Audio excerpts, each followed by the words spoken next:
नमस्कार। माता श्री रूप भवानी का प्रकाश पर्व आ रहा है।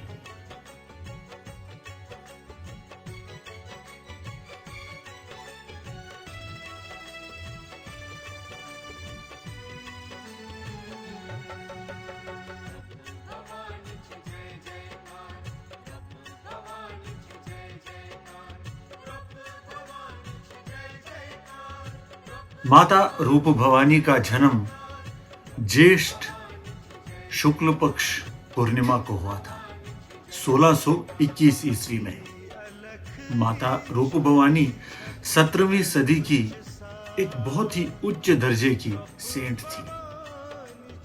माता रूप भवानी को जानने से पहले हमें उनके पिताजी को जानना बहुत आवश्यक है। उनके पिताजी का नाम पंडित माधवजू धर था। पंडित माधवजू धर माता शारिका के परम भक्त थे और वो रोज सुबह माता शारिका के पास हारी पर्वत पे पूजा अर्चना करने के लिए जाते थे, आराधना करने के लिए जाते थे। और एक दिन सुबह प्रातःकाल में जब वो पूजा के लिए गए तो एकदम माता उनके सामने प्रकट हुई। नवरात्रों का दिन था। माता उनकी प्रार्थना से, उनकी पूजा से बहुत प्रसन्न हुई थी। उन्होंने कहा, बोल माधवजूधर, क्या चाहते हो? जो मांगोगे सब मिलेगा। माधवजूधर ने प्रार्थना की और मां को कहा, मेरे घर में अवतार धारिए, मेरे घर में प्रकाश डालिए। और माता ने प्रसन्न होकर तथास्तु कहा। और फिर ज्येष्ठ मास की शुक्ल पक्ष पूर्णिमा को माता रूप भवानी उनके घर में जन्म लेती है। आहिस्ता आहिस्ता माता रूप भवानी अपने मातापन का आभास कराती है, लेकिन माधवजूधर और उनके घर वाले शायद ये बात भूल जाते हैं कि वो माता का अवतार है और उनका ब्याह करने की योजना बनाते हैं। माता का विवाह होता है हीरानंद सप्रू जी के साथ और माता देदमर से निकलती है, जो कि उनका जन्म स्थल था। उसके बाद में जब वो अपने ससुराल में रोज सुबह प्रातःकाल में माता शारिका के दरबार पहुंचकर पूजा अर्चना करती रहती है, तो एक दिन उसके पति को ये आश्चर्य होता है कि ये सुबह के पहर में अंधेरे में कहां जाती है। वो बाहर निकलकर देखते हैं माता को खुद शेर लेने के लिए आता है और माता शारिका के दरबार में पूजा अर्चना करने के लिए पहुंचती है। माता हीरानंद सप्रू जी को आवाहन करती है, उनको कहती है, आओ मेरे साथ, मैं तुम्हें भवसर पार करा दूंगी। लेकिन उनके अंधकार ने उनको मोहित कर लिया था। वो समझ ही नहीं पाए कि ये मां का अवतार है या कोई राक्षसी रूप। उसके बाद माता उस घर से चली गई और वो वस्त्रवन, जिसे आज चश्मा साहिबी कहा जाता है, वहां पर 12.5 वर्ष प्रार्थना करती है, साधना करती है और उसके बाद में वास्कुर जाकर वहां पे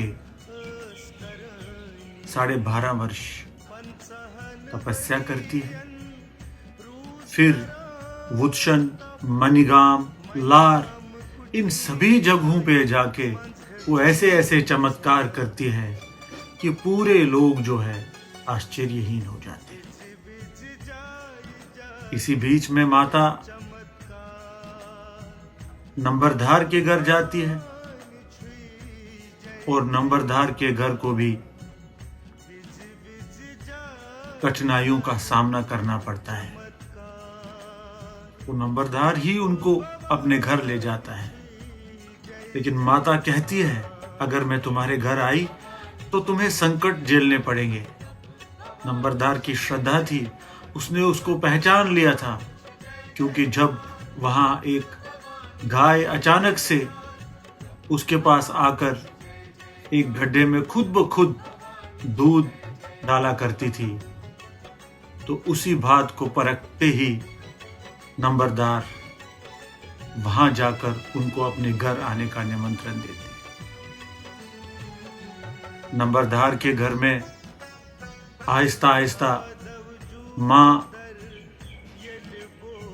माता रूप भवानी प्रसन्न होती है और उसके घर में भी चमत्कार होने लगते हैं।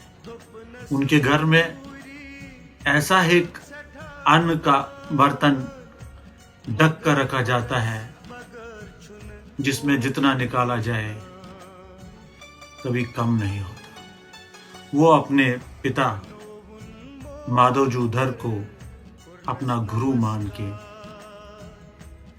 गुरु दीक्षा लेके प्रसन्न हो जाती है। माता आखिर में भगत एक